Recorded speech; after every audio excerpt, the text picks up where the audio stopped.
You are originally from Russia. Yes. You were born and raised up until the time you were a teenager, I believe. Yes. And in Russia, there's a lot of folklore, there's a lot of myth, there's a lot of magic. You have the firebird, you have the snow maiden, things like that. Yes. Did that play a part in the genre that you chose to write about and writing about magic? Yes, actually it did. When I wrote about magic, the first book we had one Slavic creature. I didn't really explore the Slavic mythology as much as I should. I really wanted the world of vampires and werewolves. I was very enamored with the concept. And once we had done the world and we put some Slavic mythology in there, but not nearly as much as I would have ordinarily.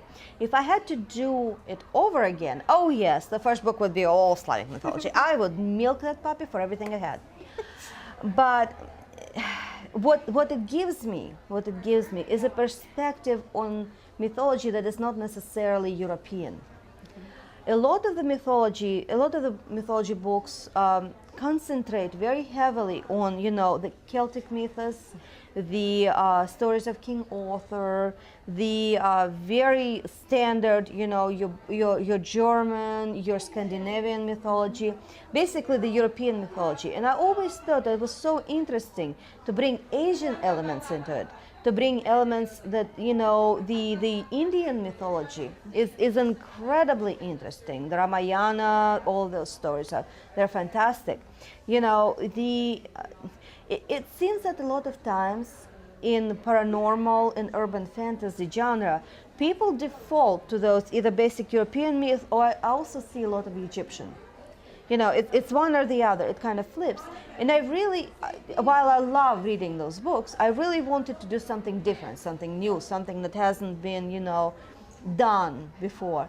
That's why in the first book we have Slavic mythology elements. In the second book, it is Celtic mythology, but we've taken a rather warped view of it. And in the third book, there's a lot of Hindu mythology. It has to do with Ramayana and Rakshasas and all of their pantheon.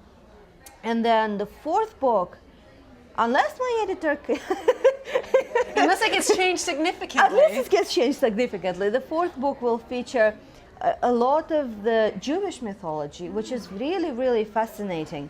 And there's flashes of Babylonian mythology in it, the Marduk, and some of the other aspects of it that are lesser known, let's say, to general public.